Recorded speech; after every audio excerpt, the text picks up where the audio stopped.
सबसे पहले तो सभी प्रेस बंधुओं का इस प्रेस कॉन्फ्रेंस में आने के लिए बहुत बहुत धन्यवाद।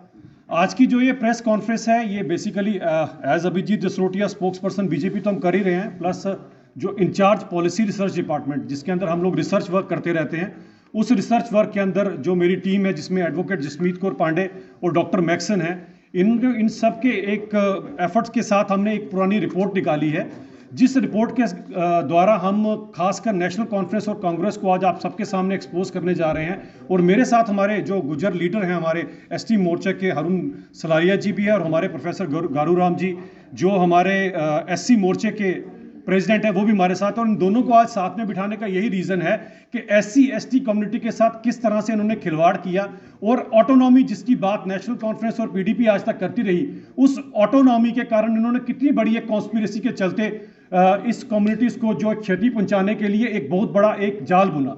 उस जाल का आपके सामने पर्दाफाश आज हम करेंगे। ये है रिपोर्ट स्टेट ऑटोनॉमी कमेटी की।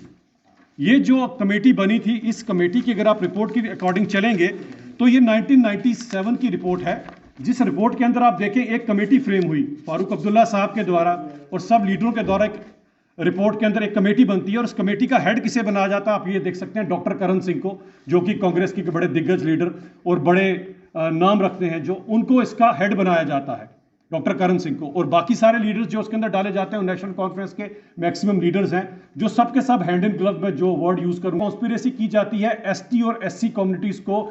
जो ऑटोनॉमी की ये लोग बात कर रहे हैं, उस ऑटोनॉमी के अकॉर्डिंग इनको कैसे किस तरह से इनके साथ एक नाइंसाफी की जा रही है वो आपके सामने है। ये जीएडी का ऑर्डर नंबर 1164 है, जो 29/11/1996 का गवर्नमेंट का ऑर्डर है, जिसके अंदर डॉक्टर करण सिंह उस कमेटी को हेड कर रहे हैं।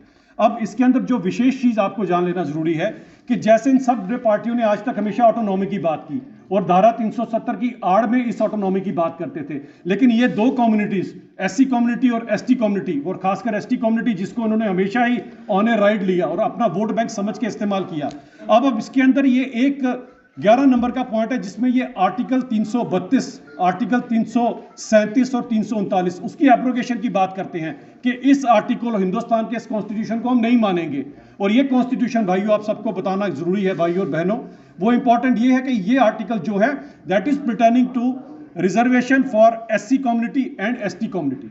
तो डेलिबरेटली, और इसके अंदर हेड इन ग्लव कौन है, कांग्रेस और नेशनल कॉन्फ्रेंस दोनों के दोनों। ये इतना बड़ा एक जाल बुना गया इस ऑटोनॉमी रिपोर्ट के साथ ताकि इन लोगों के ऊपर जो हक है इनका इनसे छीना जाए। और इसके इसी कारण जो है ये कम्युनिटी जो है हमेशा पसमानदा रही, पीछे रही। जब इतने बड़े बड़े लीडर जो खुद को एससी कम्युनिटी का या एसटी कम्युनिटी का भाई बाप समझते थे, जब ये लीडर खुद ही इस कम्युनिटी के खिलाफ खड़े हो गए, तो एक फ्रेज यूज करना बड़ी जरूरी है, जब बाढ़ ही खेत को खाएगी तो उस खेत का क्या होगा। और इस खेत में हमारे मजलूम भाई रहे जिनको ये लोग आज रिप्रेजेंट कर रहे हैं। और मुझे बड़ा दुख एक बात का हुआ कि डॉक्टर करण सिंह जो कि वंशज किसके हैं, महाराजा हरि सिंह जी के। महाराजा हरि सिंह वो दिग्गज, वो इतने बड़े राजा थे जिन्होंने पूरे हिंदुस्तान में, जब दलितों के लिए अभी तक किसी ने मंदिरों के द्वार नहीं खोले थे, तो जम्मू कश्मीर में अपनी रियासत में उन्होंने दलितों के लिए अपने मंदिरों के द्वार खोल दिए। लेकिन आगे देखें, डॉक्टर करण सिंह जब कांग्रेस के अंदर आते हैं वो किस तरह की कॉन्स्पिरेसी करते हैं फारूक अब्दुल्ला और इन सबके साथ मिलकर।